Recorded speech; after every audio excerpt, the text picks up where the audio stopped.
Assalamualaikum warahmatullahi wabarakatuh. Perkenalkan, saya Nizam Nabawi dengan NIM akhir 122. Di sini saya akan membuat video terkait dengan materi viktimologi, yang mana di sini saya memiliki dua rujukan buku, yaitu yang pertama karangan Bambang Wahyu SHMH, dan juga yang kedua itu karangan Profesor Dr. J.E. Sahetapi SH. Kedua buku ini memuat materi terkait viktimologi yang mana nantinya akan saya bahas, yaitu terkait aspek sosiologi, psikologi, dan juga ekonomi. Sebelum pelajari pengertian dari viktimologi itu sendiri, kenapa sih viktimologi ini tuh sangat penting? Viktimologi itu sangat penting karena pada peradilan yang ada di Indonesia, peradilan pidana yang ada di Indonesia itu sering memfokuskan pada pelaku saja, bukan kepada korban juga. Jadi eksistensi dari korban itu sendiri itu sering terlupakan atau dia itu sering diabaikan begitu. Hal ini selaras dengan yang dikatakan oleh Arif Gosita, yang mana diabaikannya eksistensi korban dalam penyelesaian kejahatan yang dikutip oleh G. Widyarta pada tahun 2009 terjadi karena beberapa faktor, yaitu sebagai berikut. Yang pertama, yaitu masalah kejahatan tidak dilihat dipahami menurut proporsi yang sebenarnya secara dimensional. Yang kedua, pengatasan penanggulangan permasalahan kejahatan yang tidak didasari pada konsep teori etimologi kriminal yang rasional, bertanggung jawab, dan juga bermartabat. Yang ketiga, pemahaman dan penanggulangan permasalahan kejahatan tidak didasarkan pada pengertian citra mengenai manusia yang tepat, tidak melihat dan mengenai manusia pelaku dan manusia korban sebagai sesama manusia. Viktimologi sendiri itu berasal dari kata victim yang berarti korban dan juga logi yang berarti ilmu pengetahuan. Secara sederhana, viktimologi merupakan ilmu yang mempelajari tentang korban kejahatan. Selanjutnya di dalam yuridis, pengertian korban itu sendiri termaktub dalam Undang-Undang Nomor 13 Tahun 2006 tentang perlindungan saksi dan juga korban, yang dinyatakan bahwa korban itu adalah seseorang yang mengalami penderitaan fisik, terus mental, dan juga kerugian ekonomi yang diakibatkan oleh tindak pidana. Melihat dari rumusan tersebut, yang disebutkan korban ialah yang pertama, setiap orang.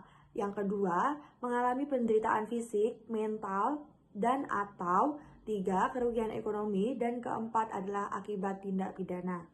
Selanjutnya, dalam tinjauan multidimensional, viktimologi ini bisa dipahami dari tiga aspek, yaitu aspek sosiologis, psikologis, dan juga ekonomi.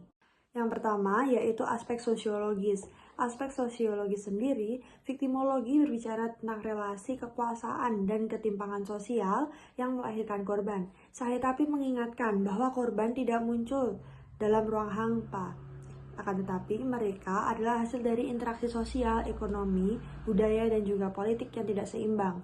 Kondisi di mana sebagian orang memiliki kekuasaan yang lebih besar untuk menyakiti, mengontrol, atau mengabaikan yang lain. Dalam masyarakat yang berlapis sosial, posisi seseorang menentukan tingkat kerentanannya terhadap kejahatan. Mereka yang hidup di lapisan bawah, yang miskin, tidak berpendidikan, atau tersisih dari akses keadilan jauh lebih mudah untuk menjadi korban. Sahetapi juga menyoroti hal ini sebagai fenomena korban struktural, yang mana yaitu mereka yang menjadi korban bukan karena kesalahan pribadi, melainkan karena sistem sosial yang timpang. Bayangkan, seorang buruh yang bekerja tanpa perlindungan, perempuan yang harus diam demi menjaga nama baik keluarga, atau anak jalanan yang hidup tanpa jaringan sosial. Mereka semua adalah bagian dari struktur sosial yang membentuk ruang rawan bagi munculnya korban. Kejahatan dalam kacamata sosiologis bukan semata hasil dari pilihan individu itu sendiri, tetapi juga hasil dari sistem sosial yang menciptakan ketimpangan dan peluang bagi kekerasan. Misalnya, korban kekerasan dalam rumah tangga seringkali terjebak dalam struktur sosial yang patriarki, di mana perempuan diposisikan sebagai pihak yang lemah dan juga bergantung. Ketika kekerasan terjadi, masyarakat seringkali menyalahkan korban, seperti mungkin dia yang salah, mungkin dia yang mancing emosi suaminya, atau mungkin dia yang kurang lebih sabar. Inilah yang menurut saya tapi disebutkan sebagai victim blaming, yang merupakan fenomena sosial yang melanggengkan penderitaan korban dengan menempatkan mereka sebagai penyebab atas nasibnya sendiri. Fenomena ini memperlihatkan bahwa masyarakat seringkali tidak berpihak pada korban, melainkan cenderung membela pelaku, terutama jika pelaku memiliki status sosial yang lebih tinggi atau posisi yang berkuasa. Saya tapi memandang bahwa pola pikir ini lahir dari budaya feodal dan hierarkis yang masih kuat di Indonesia, di mana kekuasaan seringkali disembah dan korban diminta untuk diam demi menjaga nama baik. Dalam konteks ini, viktimologi bukan hanya ilmu, tapi juga gerakan sosial yang mengajarkan empati, keadilan, dan juga keterpihakan terhadap mereka yang tertindas. Selain fenomena victim blaming, aspek sosiologis juga menyoroti bagaimana masyarakat perlakukan korban setelah kejadian itu terjadi, kejahatan itu terjadi. Apakah korban akan mendapatkan dukungan sosial atau justru malah diasingkan? Apakah sistem hukum memberikan ruang bagi suara korban atau sekedar menjadikan mereka saksi pasif dalam proses keadilan? Dalam banyak kasus, korban juga justru harus menanggung stigma ganda. Mereka bukan hanya kehilangan secara fisik atau emosional, tetapi juga kehilangan harga diri di hadapan masyarakat. Korban pemerkosaan misalnya seringkali justru dianggap mempermalukan keluarga, sementara pelaku bisa dengan bebas berjalan tanpa rasa bersalah. Saya tapi menilai bahwa struktur sosial yang timpang ini harus dikritisi secara mendasar. Lebih jauh, saya tapi juga menunjukkan bahwa reaksi sosial terhadap kejahatan seringkali lebih merugikan korban daripada pelaku. Media massa misalnya dapat mempermalukan korban dengan menyiarkan identitas atau kisahnya tanpa izin. Disinilah pentingnya perspektif sosiologis memahami bahwa penderitaan korban tidak hanya datang dari pelaku kejahatan, tetapi juga reaksi sosial yang salah arah. Viktimologi dalam arti ini berfungsi untuk mendidik masyarakat agar lebih empatik dan adil terhadap korban. Ia mengajarkan bahwa korban harus dipandang sebagai individu yang punya hak, bukan sekedar simbol penderitaan. Saya tapi menekankan bahwa setiap kejahatan adalah fenomenal sosial yang merusak jaringan kepercayaan, dan pemulihan korban berarti juga pemulihan keutuhan sosial. Hukum pidana modern menurut saya tapi harus mampu mengembalikan keseimbangan sosial yang rusak akibat kejahatan. Tujuan hukum bukan hanya menghukum pelaku, tetapi memulihkan relasi sosial yang terganggu. Konsep ini sejalan dengan prinsip restoratif justice, keadilan yang memulihkan, bukan sekedar membalas. Dalam kerangka ini, peran masyarakat tentunya sangatlah penting. Saya tapi mengajak kita semua untuk tidak hanya menyerahkan urusan kejahatan kepada aparat umum, aparat hukum, tetapi ikut serta dalam proses sosial penyembuhan. Misalnya melalui lembaga perlindungan korban, komunitas dukungan trauma, atau sekedar menciptakan ruang aman bagi korban untuk didengar. Dengan kata lain, aspek sosiologis ini menuntut kita untuk melihat korban dari bagian jaringan sosial yang harus dipulihkan. Keadilan bukan hanya urusan pengadilan, tetapi juga urusan masyarakat. Selanjutnya yaitu yang kedua dari aspek ekonomis. Dari aspek ekonomi, dalam kerangka pemikiran Profesor Dr. J.E. Sayetape, dimensi ekonomi merupakan bagian yang tidak terpisahkan dari pembahasan viktimologi itu sendiri. Beliau menegaskan bahwa kejahatan ini tidak dapat dilepaskan dari struktur ekonomi masyarakat. Ketimpangan distribusi sumber daya alam, kesenjangan sosial, kemiskinan sistemik menjadi lingkaran ketertindasan yang menempatkan sebagian orang dalam posisi paling rentan untuk menjadi korban. Saya tapi menuliskan bahwa korban tidak hanya lahir dari tindakan individu, tetapi juga dari sistem sosial dan ekonomi yang melanggengkan ketidakadilan. Ia memperkenalkan gagasan tentang korban struktural, yaitu korban yang muncul akibat ketimpangan sistemik, bukan karena kelemahan pribadi, melainkan karena kegagalan negara dan institusi ekonomi dalam memenuhi rasa keadilan. Menurut beliau, sistem ekonomi yang timpang sesungguhnya adalah bentuk kekerasan yang tersembunyi karena merampas hak-hak warga secara perlahan tanpa disadari. Dalam konteks ini, kemiskinan tidak hanya menjadi pemicu munculnya pelaku kejahatan, tetapi juga meningkatkan kemungkinan seseorang menjadi korban karena mereka yang miskin dan termarginalkan biasanya tidak memiliki akses pada perlindungan hukum, tidak mempunyai kekuatan politik untuk bersuara dan tidak memiliki sumber daya untuk memperjuangkan haknya. Kondisi semacam ini menyebabkan keadilan menjadi barang mewah hanya bisa dinikmati oleh mereka yang mampu membayarnya. Saya tapi mengingatkan bahwa dalam banyak kasus korban yang berasal dari golongan ekonomi lemah tidak benar-benar pulih. Kerugian ekonomi akibat kejahatan seperti kehilangan harta, pekerjaan, produktivitas seringkali tidak tergantikan. Negara pun harusnya hadir sebagai pelindung, kerap abai, atau bahkan memperumit proses pemulihan itu dengan birokrasi yang tidak berpihak. Oleh karena itu, saya tapi menegaskan perlunya kebijakan kompensasi dan juga restitusi bagi korban kejahatan. Dalam pandangannya, tanggung jawab negara tidak berhenti pada penghukuman pelaku, melainkan harus diperluas ke pemulihan kondisi ekonomi korban. Negara wajib hadir untuk memulihkan keseimbangannya terganggu, sebab penderitaan ekonomi yang tidak ditangani akan memperdalam jurang ketidakadilan sosial. Lebih jauh lagi, saya tapi juga menyoroti munculnya fenomena korban kebijakan, policy victims. Mereka bukan korban dari kejahatan konvensional, melainkan dari keputusan-keputusan ekonomi dan politik yang tidak adil. Masyarakat yang tergusur oleh proyek pembangunan tanpa ganti rugi yang layak, nelayan yang kehilangan mata pencarian akibat pencemaran industri, atau buruh yang di PHK karena korupsi manajemen, semuanya adalah korban dalam pengertian viktimologis. Dalam pandangan saya tapi, keadilan ekonomi semacam ini sama berbahayanya dengan kejahatan fisik karena sama-sama merampas hak hidup manusia. Dengan nada tajam, beliau menuliskan bahwa ketidakadilan struktural adalah bentuk kekerasan yang paling sunyi tetapi paling menyakitkan. Kalimat ini menegaskan bahwa penderitaan korban tidak selalu tampak di permukaan. Ada penderitaan ekonomi yang tidak berdarah namun mematikan harapan secara perlahan. Dan inilah di medan baru yang harus dijangkau oleh viktimologi modern.